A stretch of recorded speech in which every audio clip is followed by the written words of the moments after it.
Menguburkan jenazah ke dalam bumi adalah cara yang ditetapkan dalam Islam. Tidak ada cara yang paling baik dan lebih memuliakan manusia selain dengan dikubur ke dalam tanah.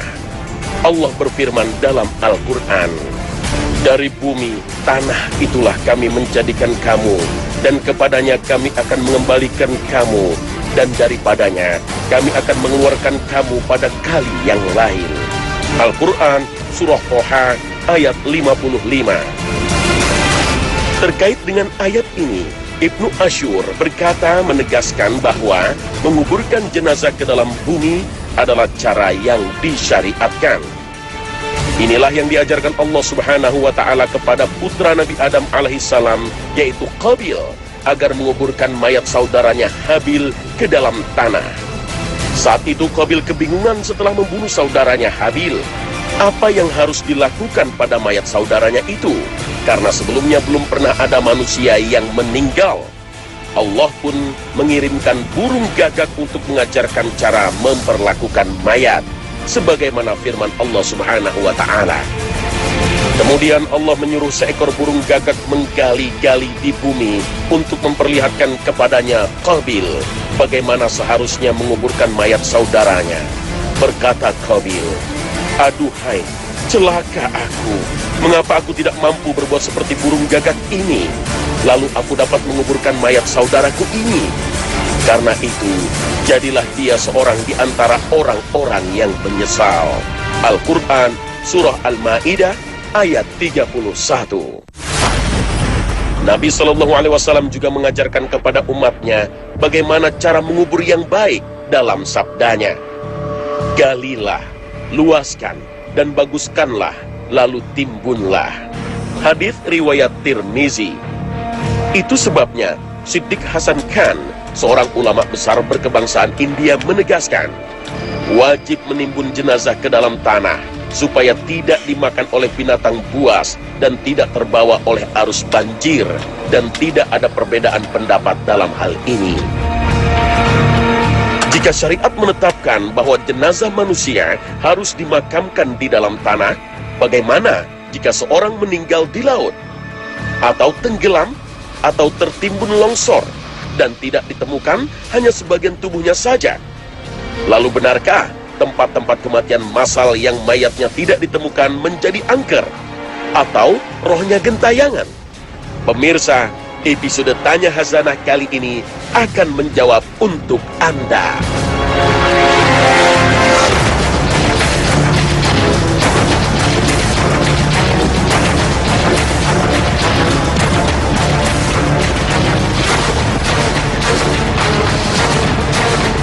Assalamualaikum warahmatullahi wabarakatuh.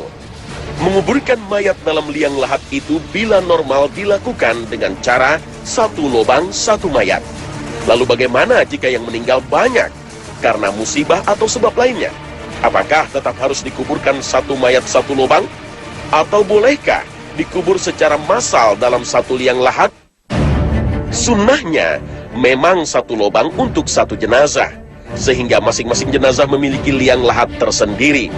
Inilah yang menjadi kesepakatan kaum muslimin, dan inilah cara yang telah dilakukan sejak zaman Nabi SAW.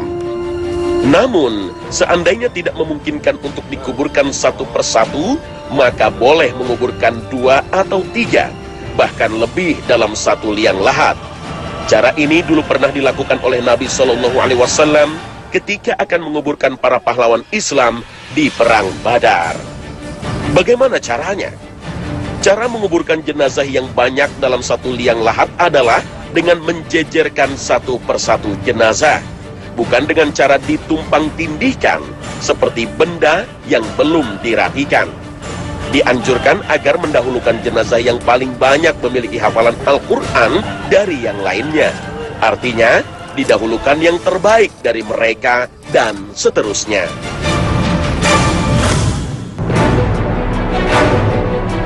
Lalu bagaimana cara mengubur orang yang meninggal di laut? Seperti jenazah kecelakaan pesawat yang jatuh di laut, adakah kewajiban untuk menemukan seluruh jasad untuk kemudian dimakamkan di tanah? Jika seseorang meninggal di tengah laut sementara jarak daratan tidak mungkin untuk ditempuh dalam jarak waktu yang singkat, sehingga khawatir apabila tidak segera diurus, jenazahnya akan membusuk dan mengganggu orang lain, maka tidak ada kewajiban untuk dibawa ke daratan. Dalam kasus seperti ini, jenazahnya boleh dikafani dan disolatkan, lalu ditenggelamkan ke dalam dasar lautan. Akan tetapi, apabila jenazah tersebut mendapat jaminan tidak akan membusuk dalam waktu yang lama atau bahkan sampai setelah tiba di darat, dan ini bisa dilakukan pada zaman kita ini dengan menyimpan jenazah di tempat tertentu agar tidak membusuk, maka lebih utama jenazah itu dibawa ke daratan untuk dikebumikan. Hal ini sebagaimana yang telah dijelaskan Imam An-Nawawi dalam Al-Majmu'. Beliau menukil satu riwayat yang sahih dari Imam Al-Baihaqi bahwa Abu Talhah radhiyallahu anhu melakukan perjalanan laut. Kemudian beliau wafat dan orang-orang saat itu tidak mendapatkan pulau kecuali setelah selama 7 hari. Akhirnya mereka menguburkannya di pulau tersebut. Sementara tidak terjadi perubahan apapun pada jasadnya. Ini menunjukkan bahwa menguburkan jenazah di bumi tetap lebih utama, selama tidak ada kendala yang menghalanginya. Lain halnya dengan jenazah yang tidak ditemukan, atau jenazah yang hilang karena kecelakaan hebat dan bencana alam. Sebagian jenazah kadang tidak bisa ditemukan, walaupun usaha pencarian telah dengan susah payah dilakukan. Menyikapi hal seperti ini, para ulama memandang bahwa jenazah yang telah dipastikan hilang tidak bisa ditemukan, maka tidak ada kewajiban untuk menguburkannya. Keadaan ini termasuk dalam kategori darurat. Kondisi darurat bisa merubah status hukum yang awalnya wajib menjadi tidak wajib. Dan dalam hal ini kewajiban menguburkan berubah menjadi tidak wajib karena tidak ditemukan jenazahnya. Oleh karena itu, jika memang sudah tidak bisa ditemukan lagi, maka boleh tidak dikuburkan. Walaupun demikian, para ulama tetap memandang bahwa ketika orang-orang yang hilang dalam satu bencana dan kecelakaan, harus dipastikan kematiannya terlebih dahulu, yaitu benar-benar telah bisa dipastikan bahwa mereka sudah tidak dalam keadaan bernyawa lagi. Ketika itulah, baru boleh melakukan sholat jenazah atas mereka. Inilah pendapat dalam mazhab Syafi'i dan Hambali. Mazhab Maliki memandangnya makruh, sedangkan mazhab Hanafi memandangnya tidak boleh, karena syarat sholat jenazah harus dengan kehadiran jenazah, walau hanya sebagian dari anggota badannya. Oleh karena itu, bisa kita simpulkan bahwa orang hilang dalam satu peristiwa tertentu tidaklah wajib menguburkan jasadnya jika memang tidak bisa ditemukan. Kewajiban mengurusi jenazahnya menjadi gugur atas kita, dan urusannya kita kembalikan kepada Allah yang Maha Kuasa. Namun bagaimana jika kondisi jenazah sudah parah sehingga tidak bisa diangkat dari laut? Apakah tetap harus diupayakan untuk diangkat ke darat lalu dimakamkan seperti yang telah diatur syariat? Apabila tingkat kesusahan mengangkat jenazah yang keadaannya sudah parah sampai kepada tingkat yang sangat menyulitkan, maka bisa dikatakan keadaan ini sama saja dengan keadaan jenazah yang tidak ditemukan. Artinya, sudah tidak wajib lagi mengangkat jenazah tersebut untuk dimakamkan seperti biasa di daratan. Ini sesuai dengan kaidah fikih yang telah ditetapkan oleh ulama. La wajiba ma'al ajzi. Tidak ada kewajiban jika memang tidak mampu.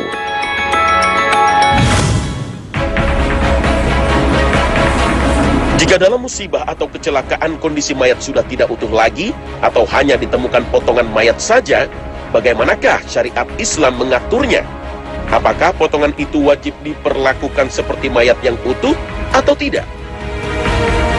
Jika yang ditemukan hanya potongan-potongan mayat, sementara bagian yang lain tidak diketemukan, misalnya hanya kepalanya saja atau bagian kakinya saja yang ditemukan, maka menurut Imam Syafi'i dan Imam Hambali harus diurus seperti mayat yang utuh. Maka bagian atau potongan mayat itu harus dimandikan, dikafani, lalu dikuburkan. Akan tetapi jika potongannya terlalu sedikit, tidak wajib disolatkan. Sementara Imam Maliki berpendapat, potongan jenazah yang ditemukan harus diperlakukan seperti jenazah yang utuh jika lebih dari sepertiga tubuh. Dalam keterangan beberapa hadis, ada yang menyebutkan tentang mati syahid karena meninggal tenggelam. Benarkah demikian?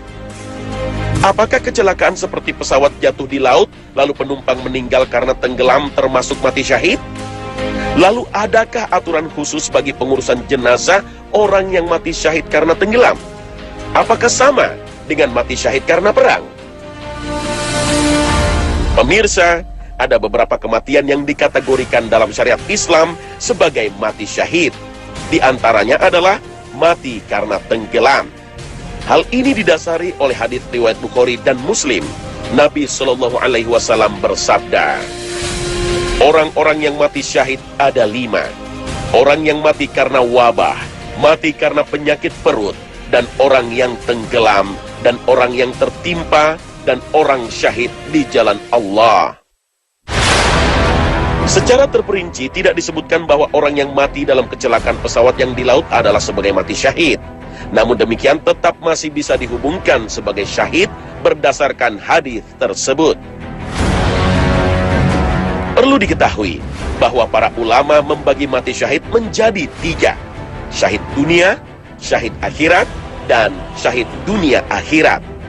Syahid akhirat artinya kematian yang telah disebutkan secara nyata dalam hadis, yaitu diantaranya ialah mati karena tenggelam, tertimpa, dan terkena penyakit perut. Dikatakan dengan syahid akhirat karena kematian yang dia alami dengan cara yang lebih berat dan mengerikan, sehingga dengan itu dia insya Allah akan diberikan balasan sebagai orang yang syahid kelak di hari kiamat. Cara mengurus jenazah syahid akhirat sama dengan jenazah biasa. Tetap harus dimandikan, lalu dikafani, dan disolatkan. Kedua, syahid dunia ialah mereka yang meninggal dunia di medan perang jihad membela agama Allah. Jasad mereka tidak dimandikan, tidak dikafani, dan tidak pula disolatkan. Ini berlaku bagi siapapun umat Islam dengan niat apapun, sekalipun orang itu berjihad dengan riya. Contohnya, orang yang berjihad karena riya gugur di medan jihad di jalan Allah, maka tetap harus dihukumi secara lahiriah. Ia tetap diperlakukan sebagai jenazah syahid. Jenazahnya tidak dimandikan, tidak dikafani, dan tidak juga disolatkan. Akan tetapi, pahala dan balasannya kita serahkan hanya kepada Allah semata. Dengan alasan inilah, kemudian sebagian ulama melarang mengatakan secara pasti atas seseorang bahwa dia adalah syahid, karena kita tidak pernah mengetahui apa motivasi dan niat dari orang tersebut ketika berperang di jalan Allah. Adapun jenis syahid ketiga yaitu syahid dunia akhirat, yaitu orang yang mati dalam jihad perang membela agama dengan niat yang ikhlas. Dia mendapat pengakuan langsung dari Nabi SAW sebagai seorang yang syahid. Mereka inilah yang boleh kita sebut dengan seorang syahid. Selain tidak dikafani dan tidak disolatkan, kelak mereka dibangkitkan pada hari kiamat sebagai orang-orang yang beruntung. Dengan demikian jelaslah bahwa orang yang mati karena tenggelam atau tertimpa terhitung sebagai syahid akhirat saja. Dan tidak dapat kita samakan orang yang meninggal karena kecelakaan atau tenggelam sama dengan orang yang mati berjihad di jalan Allah. Bagaimana dengan jenazah orang yang terkubur di tanah karena musibah longsor? Bukankah mereka sudah tertanam dalam tanah?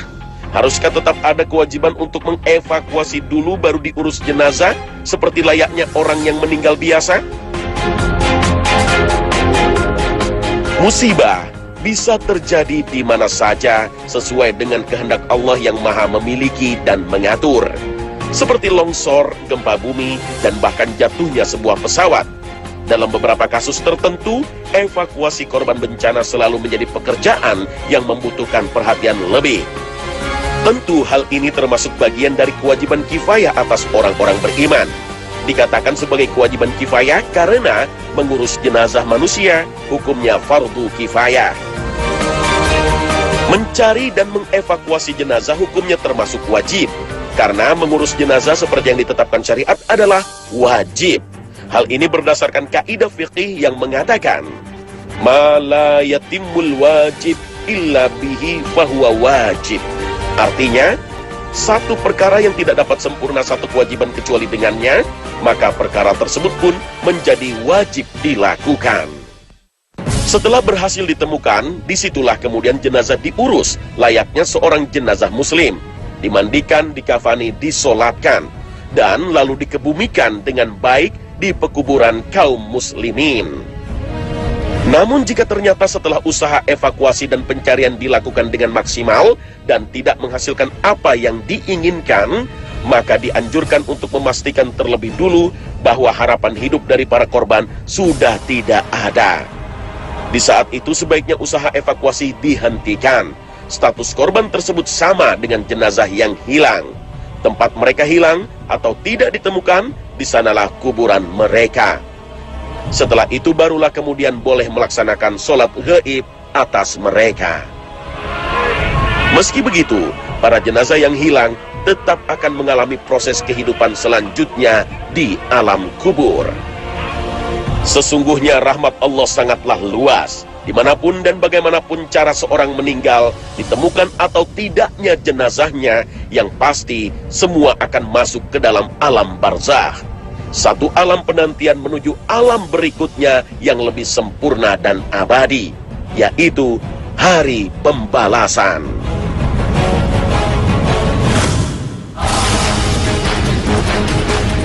Beredar kepercayaan di masyarakat luas bahwa mayat yang tidak dikubur secara semestinya sesuai ketentuan syariat, rohnya gentayangan. Itu sebabnya masyarakat selalu menduga bahwa tempat-tempat kecelakaan atau musibah sering ditandai sebagai tempat angker. Karena roh orang yang mati belum dikubur secara benar. Benarkah demikian? Apakah syariat Islam mengenal roh gentayangan? Tidak ada roh gentayangan dalam pemahaman syariat agama. Anggapan masyarakat seperti itu hanyalah mitos. Orang-orang tua kita dahulu mungkin sengaja menceritakan kepada anak-anaknya hanya untuk menakut-nakuti saja agar mereka tidak bermain ke tempat tersebut. Sebab kuburan bukanlah tempat bermain, tapi tempat yang dianjurkan untuk diziarahi demi mengingat kematian. Ruh orang yang telah mati tidak akan dapat memberi manfaat ataupun mencelakai orang, apalagi sampai bisa menakut-nakuti. Itu tidak benar, sebab mereka yang telah mati sedang sibuk menghadapi urusannya sendiri-sendiri, mempertanggungjawabkan amal-amalnya di dunia kepada Allah di alam kubur, sekalipun dia tidak dikuburkan secara syariat.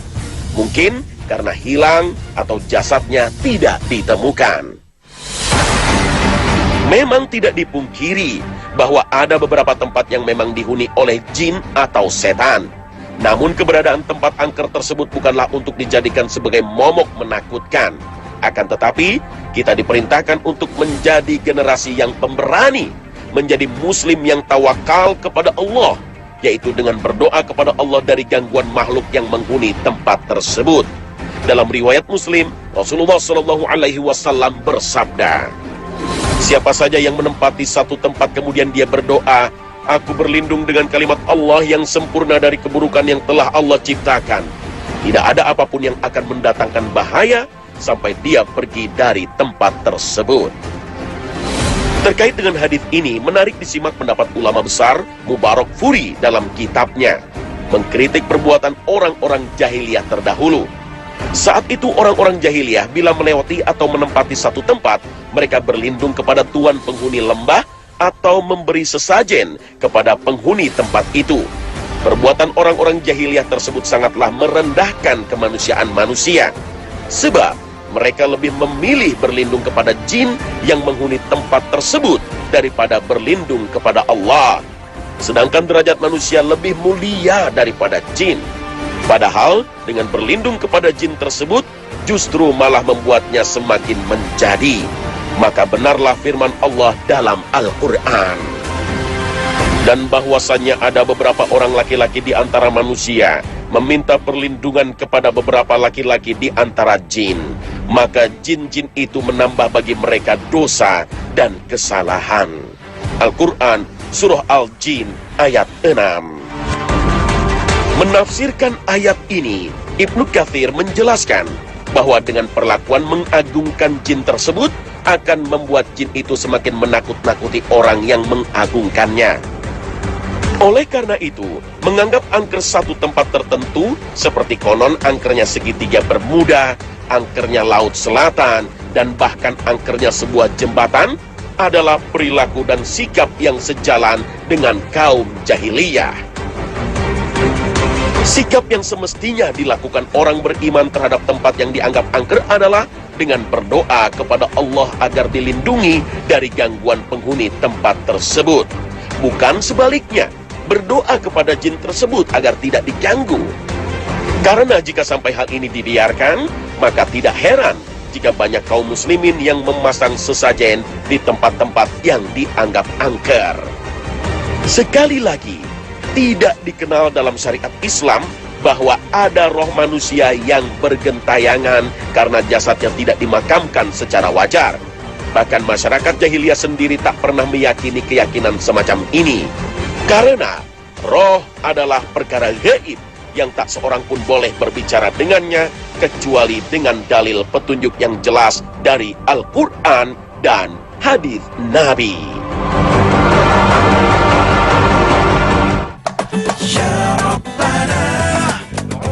Pemirsa, demikianlah tayangan Khazanah episode kali ini. Semoga apa yang kami sampaikan hari ini menambah ilmu kita bersama. Wabillahi taufiq wal hidayah. Wassalamualaikum warahmatullahi wabarakatuh.